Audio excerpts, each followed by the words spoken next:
Thank you. And now, Ալեքսիս Օհանյանը. What up, sis? Hey, y'all. There's probably a few Redditors out here. I started Reddit right out of school, right on. And actually, we sold it early. And then in 2010, I needed to get away from the Silicon Valley bubble. And I came here and lived in Armenia for 4 months. And that was my first trip here. And I was ashamed it took me that long, but I was grateful that I did. And in all the years that I keep coming back, I continue to be more impressed, more excited, more hyped. And yeah, very, very happy to be here. And thank you for being such warm recipients and hosts.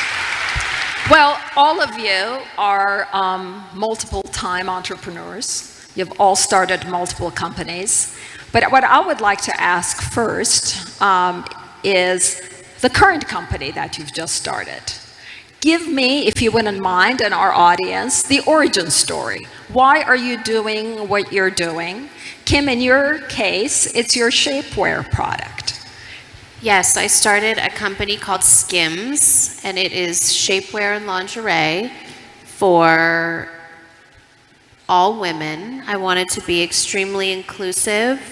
Usually shapewear, for me, the reason I wanted to start it was because there were a lot of styles out there that I had never seen before, and skin tone colors that didn't exist for even my skin tone.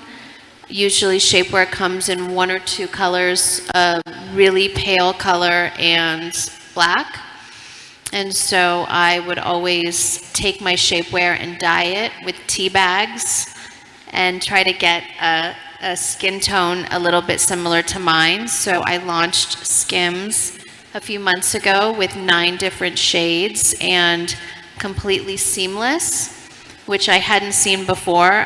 So I basically like to take something that I am looking for, that I believe me and all my friends and sisters find as a necessity, and try to figure out how to make the best version of that. Thank you very much. And Havanes, PicsArt, you started how many years ago? Tell us the origin story of that. We started, PicsArt was live in 2011, and I was in the process of selling my previous company when I saw my daughter crying.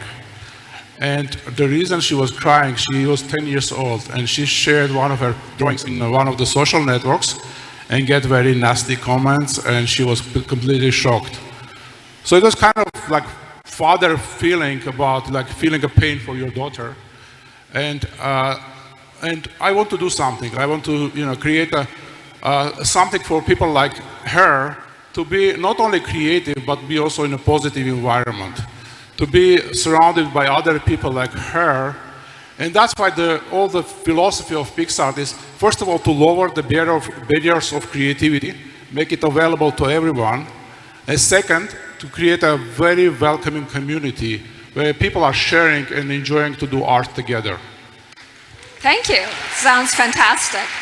So if you guys see a little girl crying next, you know where to direct that child. Alex, tell us, you're so many companies in your past. Tell us why you started Giphy. So Giphy, just like Kim, was just a project I did for my friends, because there was no place to find gifts and send them to your friends. And Google actually hadn't done that at the time either. And it started from a weird philosophical conversation about language and how we only have a couple words for love in every language. There's maybe one emoji, but there's a million different ways to express it. And there's no way to actually send or communicate all those different types of expressions to people. So we came up with this idea of an expression search engine, some way to catalog all of the human expression in the world, and then be able to take that from pop culture and media, and then be able to send it to your friends or family or anyone to express exactly what type of love or feelings that you have, that you're thinking that words just aren't available to do, especially across culture. My mom doesn't speak English, so trying to communicate like the crazy frustration she has in Korean to me is like very, very difficult.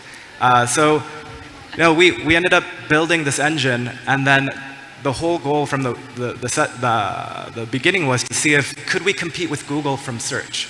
And when we looked at Google actually only searches about 5% of all the possible words in the dictionary.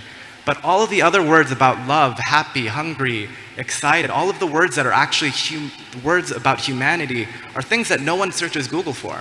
And we knew that there had to be a search engine that was really not organizing the world's information, but organizing the world's expression and culture. And that was the mission of the company. And now, now after 7 years, we're the second largest search engine. Right. That's pretty Google. phenomenal. And I actually didn't know that, so thank you for sharing that. So Alexis, you've done a lot of things in your life, and you are choosing to do something very different this time around. Tell us about it. Yeah, well, it really was my experience with Reddit that helped guide why my co-founder Gary Tan and I created Initialized, which is an early stage venture capital firm.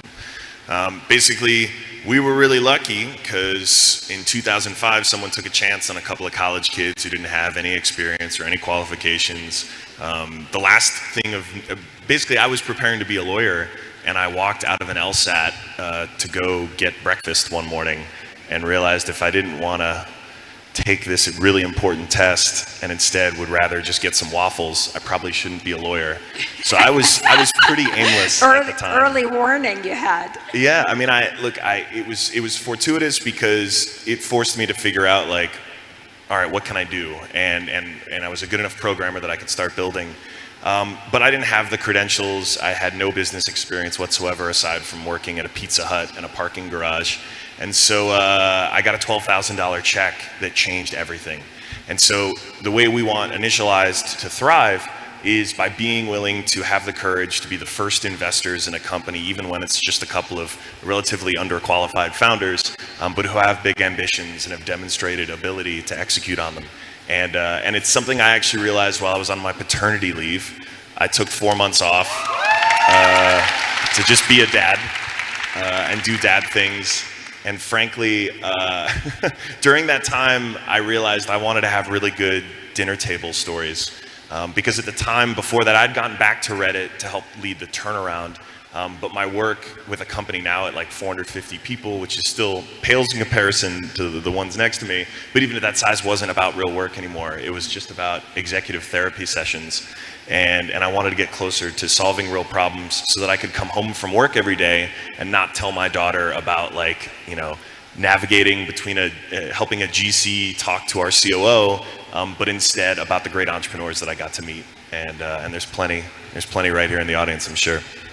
That's fantastic. Thank you. Alex, you just said something that really struck me, and that is, if I heard you correctly, you said your mom doesn't really speak English. And one of the issues for the technology companies has been localization. Before, we had to localize our software to be able to reach the world. But now that we have moved to images, a lot more expressive images that tell stories, we actually have an opportunity to reach the world. Can you elaborate a little bit on this whole concept of your mom wanting to express her frustrations with you and the tools you created for her?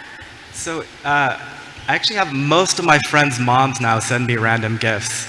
And you'll get this random gift and you had no idea that they were that funny or they were that weird. And they will spend hours searching for this thing to represent themselves because they don't really have the words. My mom's a painter and she was educated, but when she moved here when she was 30 years old, to the United States, not Armenia, that would have been cool.